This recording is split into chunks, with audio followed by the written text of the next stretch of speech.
Oh, a quick disclaimer before the video starts. Yes, I was given this review copy from Fari RPGS. I have no other affiliation with them. They asked different social media people if anyone would want to review their game. I said yes. They said, okay, great. They sent me the copy. I just said, thank you for the copy. So this is definitely 100% my opinion, and I am not paid for any of this.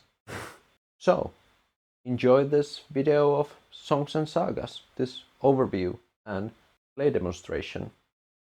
See you there.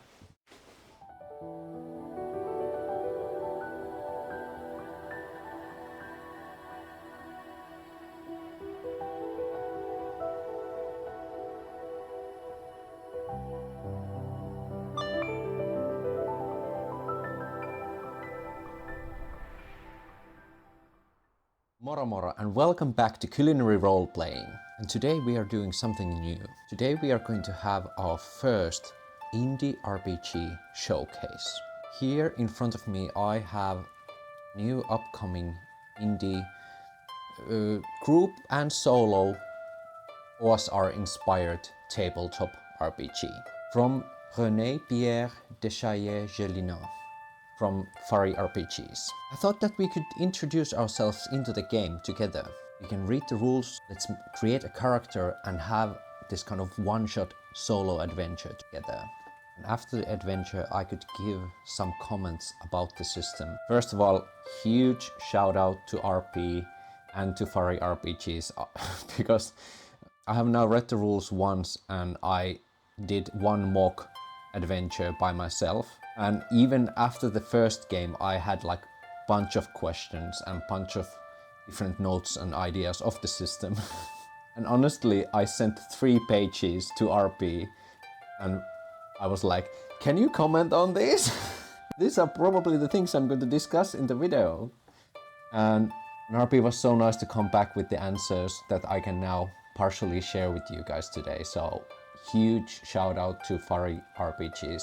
I will definitely leave a link down into their itch.io page down below. Go check them out. They seem to be genuinely good people, and it's always nice to support people who are really passionate about our hobby. And I can already say I think it's quite a neat game and it has lots of potential.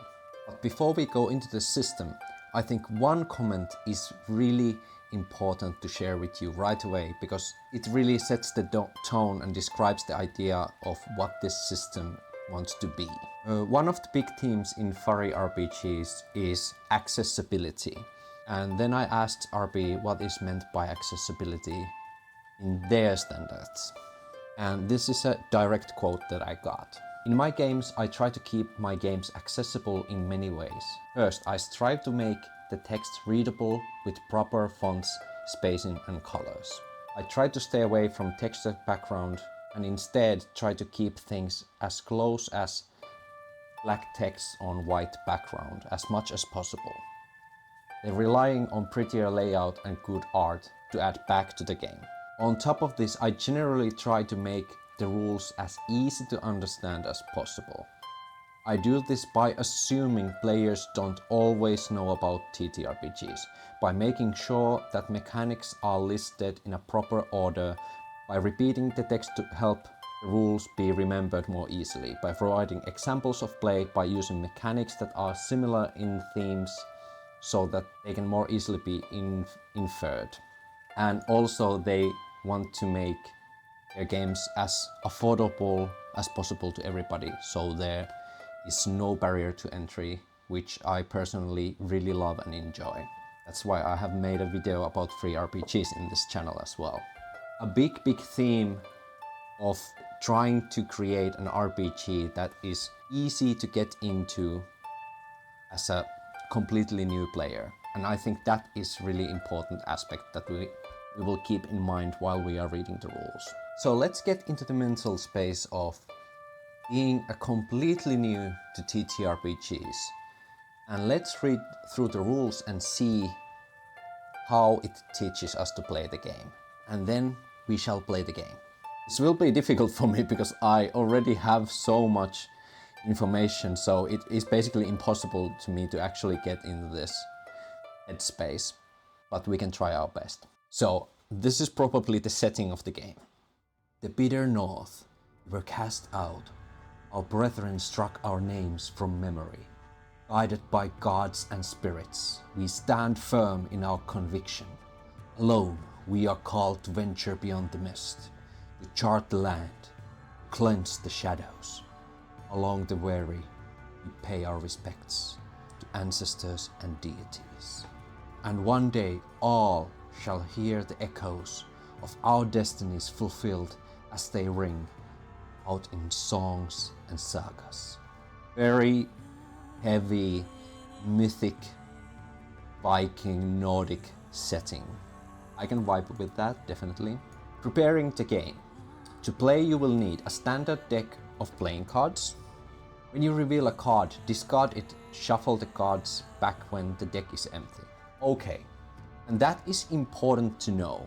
Deck of cards is very different compared to dice, because when you are rolling dice, the probability is always the same.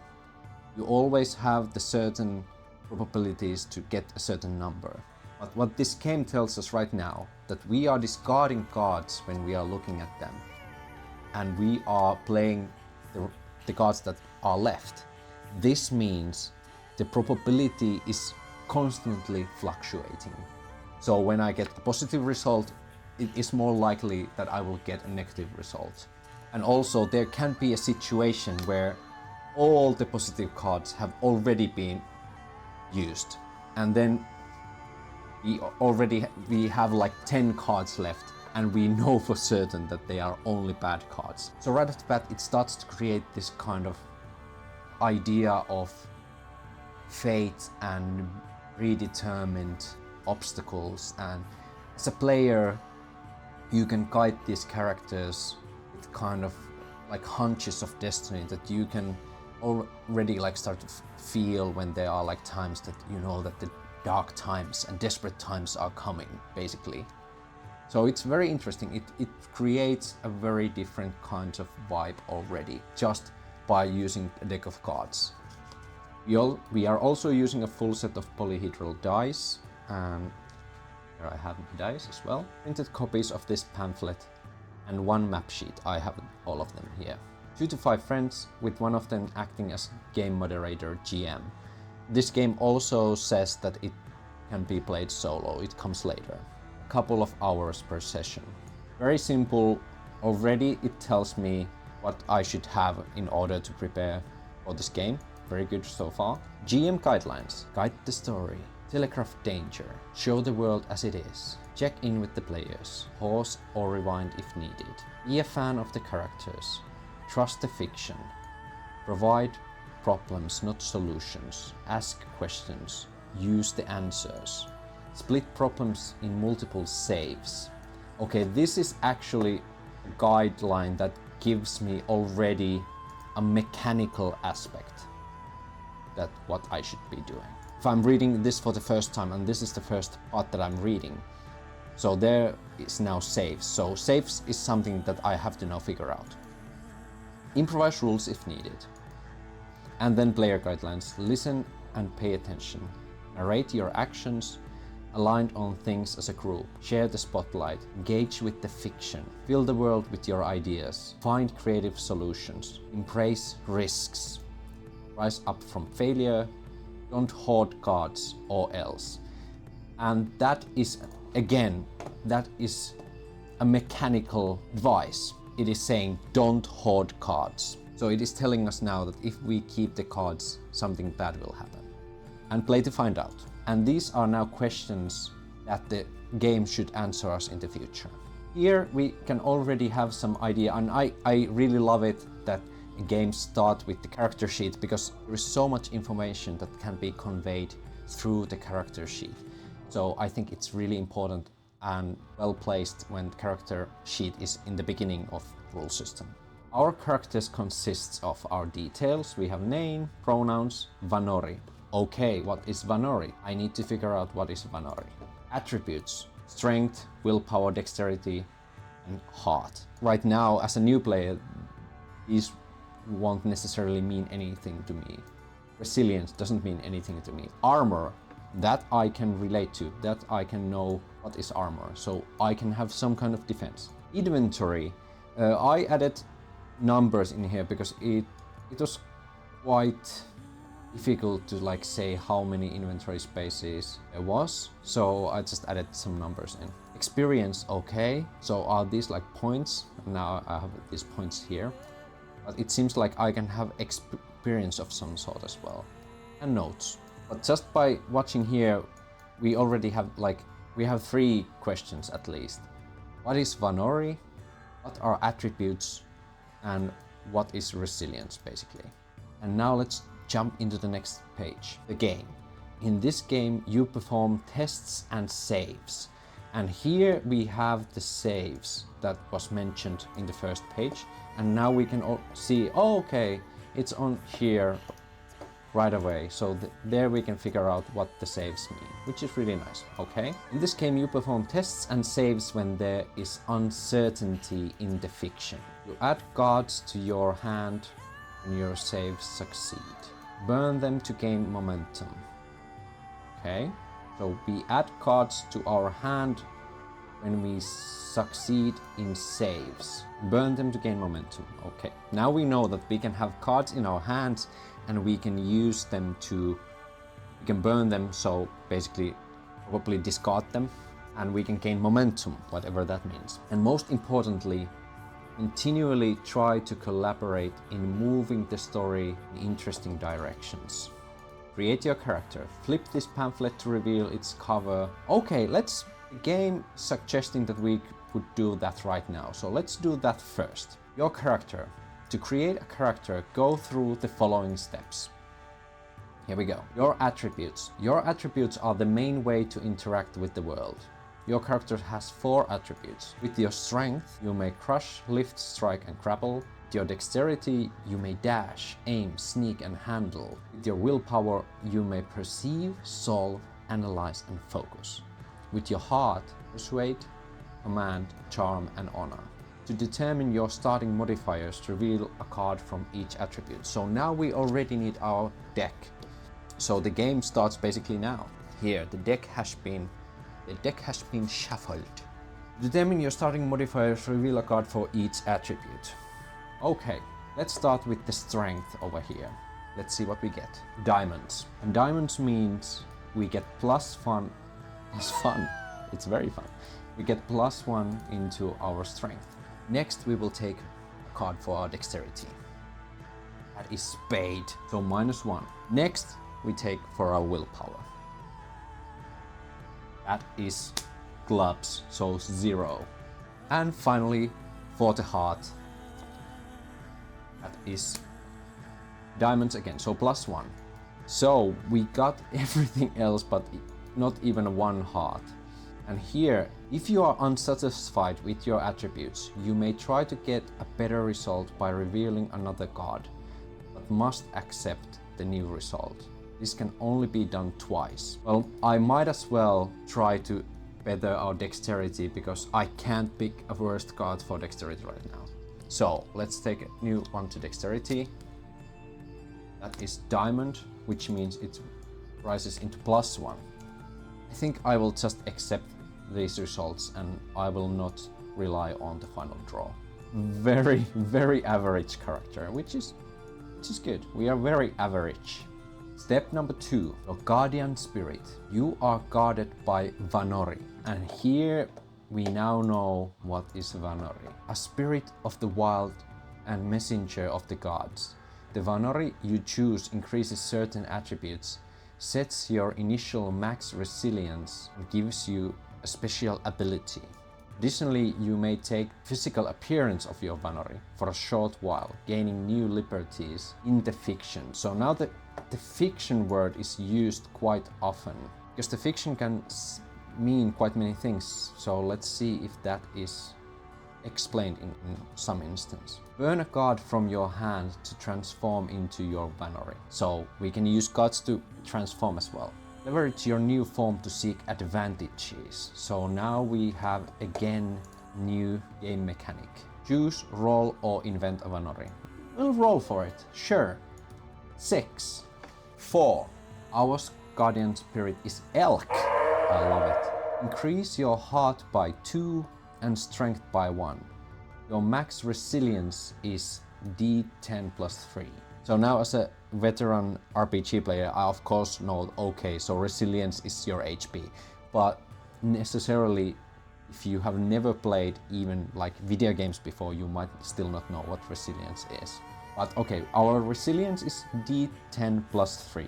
And increase our heart by 2 and strength by 1. So our heart will be plus 3. Ooh. And strength will be plus 2.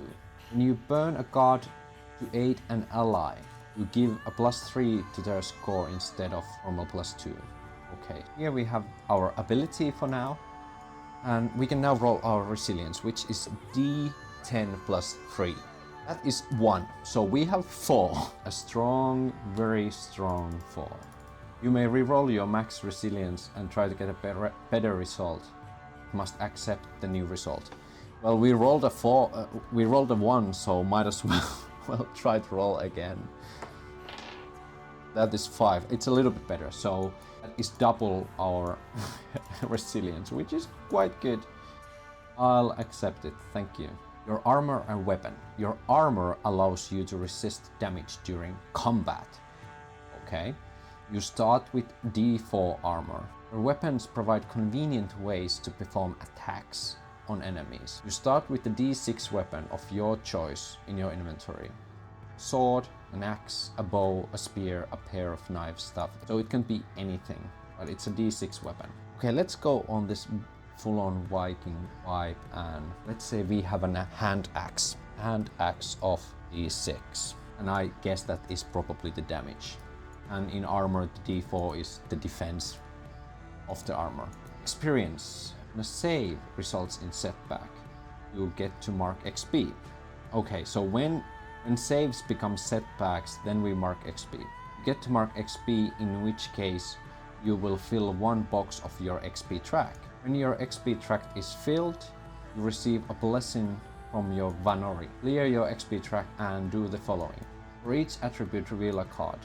So our attribute can either increase by 2, it can increase by 1, it can stay the same, so, or you can see a bad omen. So also negative things can happen from leveling up. Okay. Change your resilience. To get your new max resilience, reveal a card. Sometimes you might become better and sometimes you might not. And your Vanori shows your vision. So we have bad omens and visions that can happen. At least for now they are not further detailed. But now I think we have the character. We went through the whole character creation. So now we just need to learn how to play. We have created our character. Next, chart the map. Drop a d20 on the map sheet's hex grid. This is the region you are located in. Use the rolling tables available on the back cover of the map sheet to help define the terrain, factions, notable non-player characters, and risk rating. The risk rating reflects the level of unknown and danger in the region. It typically ranges from 1 to 3. It may step up or down at the GM's discretion, depending on your actions in the fiction. We will take actions in the fiction. Each hex is 6 miles or 10 kilometers. A person can walk a hex in a day. A horse can cross 2, and a long ship can row 3, but sail 4 with favorable winds. Fair enough. We can create our starting location right now. Let's do it. So here we have the island. So I can't drop d20 on my screen, but there is 12, right? Because there is a 12 number. So I can just roll a d12 and see from which spot we will start in. Here is 1 and here is 12.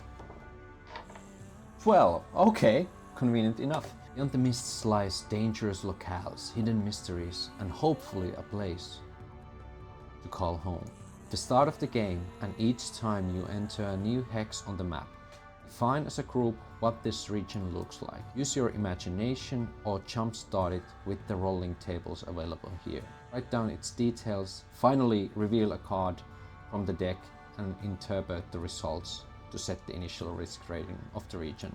I kind of want to first roll the risk rating, I think it can give us quite a lot of information and idea of what to come, what to expect. Like if the risk rating is 3, it is possibly a location that some kind of evil entity is taken over, and if it's like only 1, maybe it is more chilled out location generally. Like it's more chill vibe, if you know what I mean. The risk rating determines the level of unknown and danger in a region. The higher the rating, the more drama and unpredictability will be injected in the narrative. Player actions impact the world. So here we have player actions. And player actions we know to impact the world. And we now also know that the players take actions in fiction. The GM may decide to reduce or increase a region's rating at their discretion. And here we also have the rules for solo, which we are interested in right now. When playing this game solo, you take on the roles of both GM and player. You may use the spark tables provided when in need of ideas. When you seek answers to questions where your character isn't directly involved in the outcome, formulate a question that can be answered with yes or no. Then assign a rating based on the likelihood of a positive outcome. Lower rating, meaning a higher probability of a positive result. Roll a d20. If the result is greater than the rating, it is a yes, otherwise it's a no. You may reveal cards based on the risk rating of the region you are currently in. Increase the rating by 2 for each black card. So if we feel like this is a question that the overall rating of the location will affect, then we can also pull cards. That is kind of interesting dynamic, because as a solo player I am already making the rating and the likelihood of those questions based on the context. So it's basically like I have the rating system here.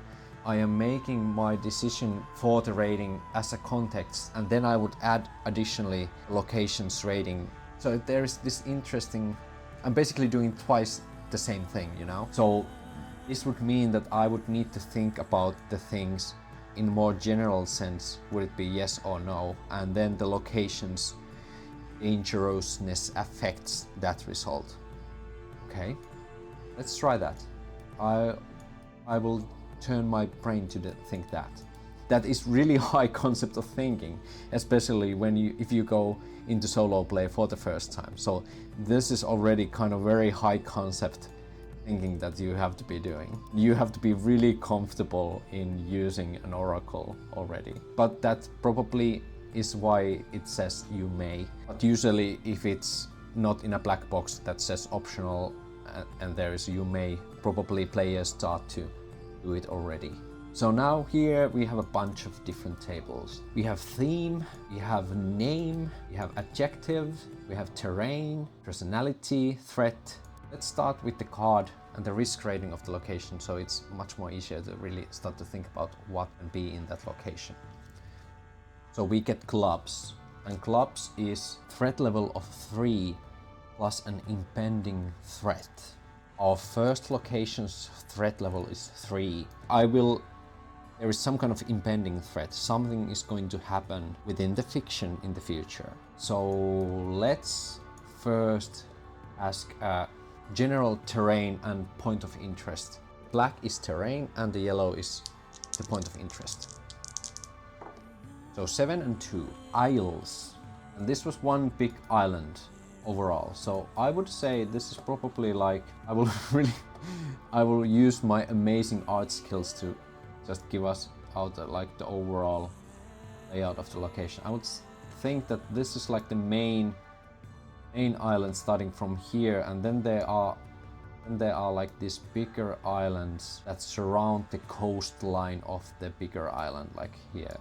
And now we can add some greenery there as well. There you go, my beautiful, beautiful art skills. I know, it's breathtaking. Perfect isles location. Honestly, it's not that bad. It's actually kind of okay. It's decent. You can kind of understand what's going on. I'll take it. Let's roll one theme. Or this table would suggest that we will roll 2 words for the theme. So let's roll one theme. 3 and 5. Family and 5. Settle. We have these small little villages settled in the different island locations in here. They are maybe like a big family. Work together, they trade with each other. And there is harmony at least within these clans. So now we need a name, D20 and D20. Same thing. 7 and 18. Yo and 18. Yo Björk. So I think Björk is actually... Björk is basically like, well, a burg is a castle and Björn is a bear, so Björk is bear castle? Okay. Björk. So how could we play with this? At least it can be Björk. Björk. So should there be one castle then? Like a bear castle. We can make this one bigger. And let's say this is more like a fortress. And these are just smaller villages. Already dynamics happening. So there is one bigger, like this port fortress in the main island. And then there are these two smaller villages, the islands. And these are like very small villages because this is quite small area as well. Here we also have the visions and omens, because these were an actual mechanic. You can get a bad omen and we can get the visions. So here are actually the visions and omens that we can get. Okay, now finally let's roll the thread. 12. Restless Deads. Would it be that this? Yes, that is it. This castle here is actually a fortress that has been abandoned because of the dead that have been roaming on the main island. And these two villages in here are actually the descendants of this undead castle. We already have amazing story that we can play in our today's one shot. So we definitely will start our adventure from one of these villages, and we will try to help these people to reclaim their lost home that has been long unavailable for them. So here what I came up with. The Isles of the Coast hold two tribes who have abandoned their homes long ago. Dormant for years, the castle in the coast has seen some movement again. But this movement is far more sinister than first was thought. That is basically the premise of our one-shot today. But that was nice, we don't have to go travel all the way across the island. We have very interesting story happening in the island already. And I think that is everything we need to do for the area creation for now. Now we only need to learn how to play the game. In this game you perform tests and saves. When there is uncertainty in the fiction, you add cards to your hand when your saves succeed. Burn them to gain momentum. And most importantly, continually try to collaborate in moving the story in interesting directions. Now there is the term story, but I think this basically means the same as the fiction. There are just two different terms used. So what are tests? When you make an action, because we can create actions within the fiction as a player, when you make an action that has an uncertain outcome but doesn't involve any risk, make a test. And how do you make test? You pick the attribute that best matches your action. The GM discusses with the group and sets difficulty rating, usually 12. And here are the different difficulty ratings. Roll a d20 plus the attribute modifier to get the score. Simple enough. If your score is greater than the difficulty rating, it is a success. You gain control of a moment in the scene and narrate what happens next. And here is also success. Add one of the revealed cards to your hand. If no cards were burned for the roll, you must pick. This is okay, so this success is for the save. Otherwise you suffer a setback and relinquish control of the narrative to the GM. They describe what happens and work with the group to inject more tension into the story. The GM defines what setback means in each instance. And now for the test, I don't think that there is any more explanations because this is now bolded. When any text has been bolded in the game text, it is usually somewhere explained even further. The only place the setback in the instance of tests is explained in here. And here setback says mark XP.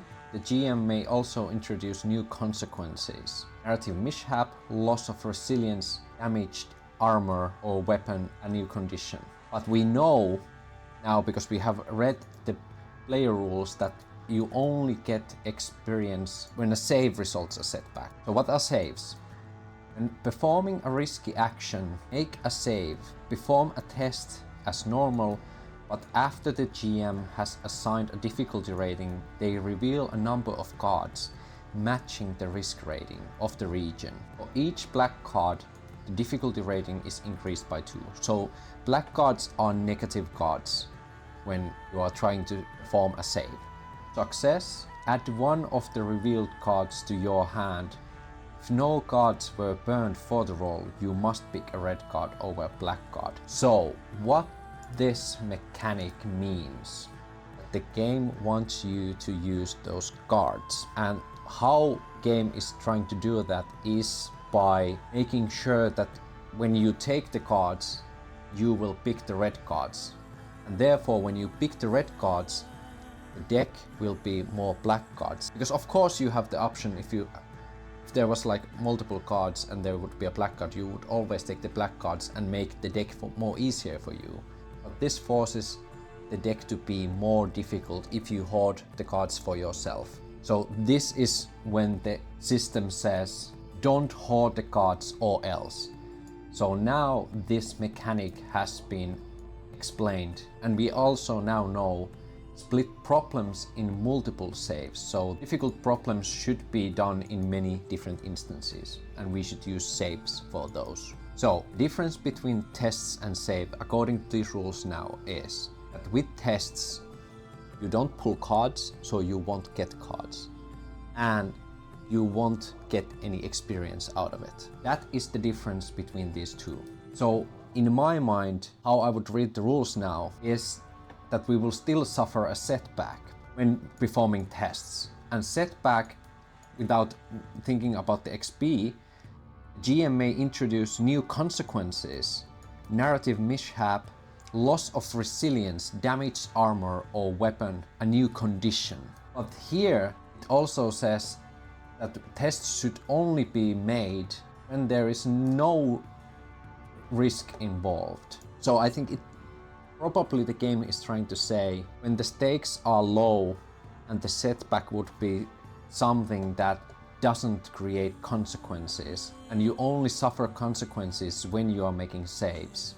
So I know this is really nitpicky, but I'm trying to making it myself as clear as possible, because as a GM I already can like determine, okay, so if we take any damage or any like mechanical penalties, this is probably the place when it happens. And with tests it's just like skill checks basically.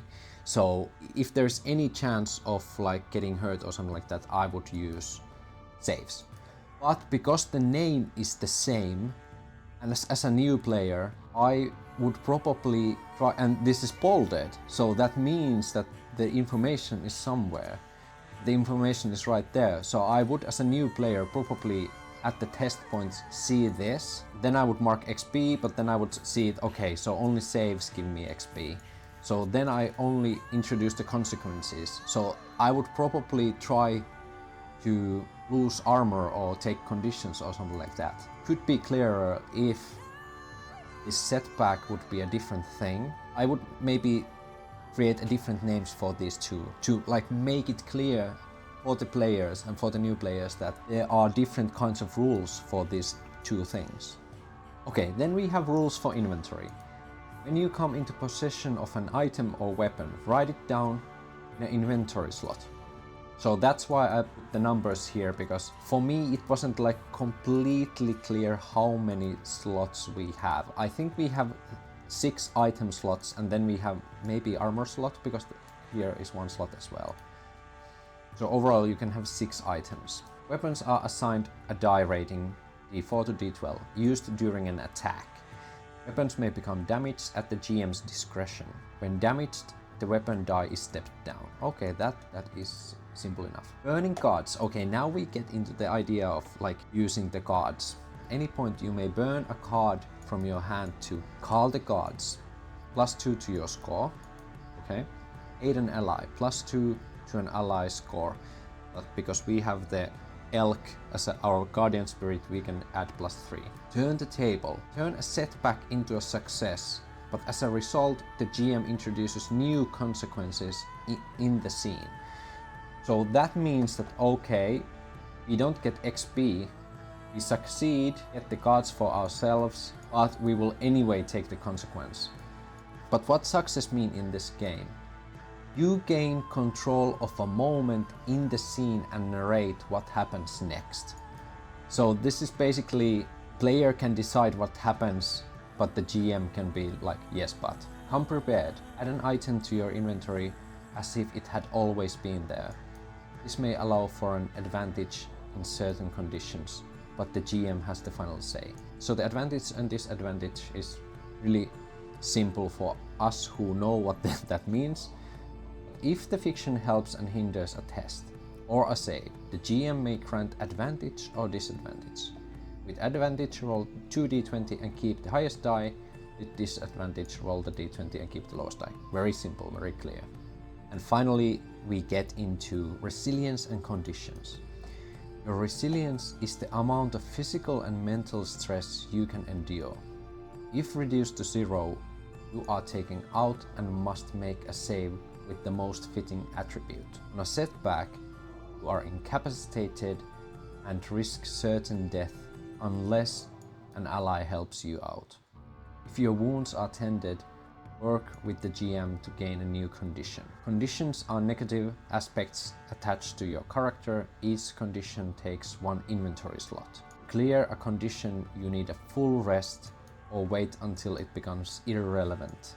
Once per session, the GM can use a condition to make your roll with disadvantage. Okay, so one thing that is missing from here is that what happens if you succeed your save, and this RP already commented on it and it's going to be patched up really soon, so don't worry about it. It will be fixed before you get your hands into this game. But in today's game, I will probably say that we will go up into 1 HP. Just that I can play the game solo. And naturally, we don't suffer a condition. And finally, let's go into the final page. Your armor allows you to resist incoming damage and is defined by die rating of D4 to D6. During an enemy attack, roll your armor die and subtract the result from the incoming damage. Armor may be ignored or damaged at the GM's discretion. When damaged, the armor die is stepped down, naturally again. And then there is resting. Recover, you can take a short rest, take a half an hour to catch your breath, reveal a card to recover resilience. And again, we can either recover 5, we can recover 3, we can recover 2 and some trouble is going to be ahead, or we can recover 1 and trouble is here, so you can basically get ambushed while you try to take a break. So this is definitely very punishing system. It's gonna spell out trouble. Long. Spend a couple of hours sleeping or lying down. Reveal a card and interpret the result as above, but double the recovery. You may spend this time fixing a damaged weapon or armor, but then only get the benefit of the short rest. Okay. And full rest, spend a week out of action or in a calm transit, restore all resilience. And if it makes sense in the fiction, clear 1 condition. An NPC's reaction to you is not obvious. Reveal a card. So yeah, they can be helpful, curious, very hostile.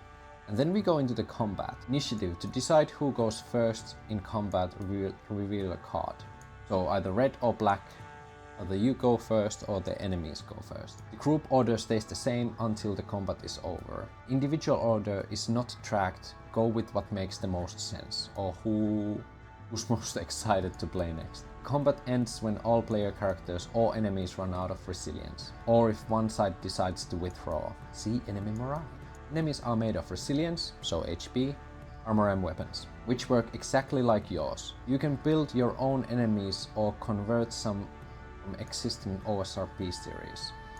That is the first time that OSR is like directly mentioned within the rules, I think.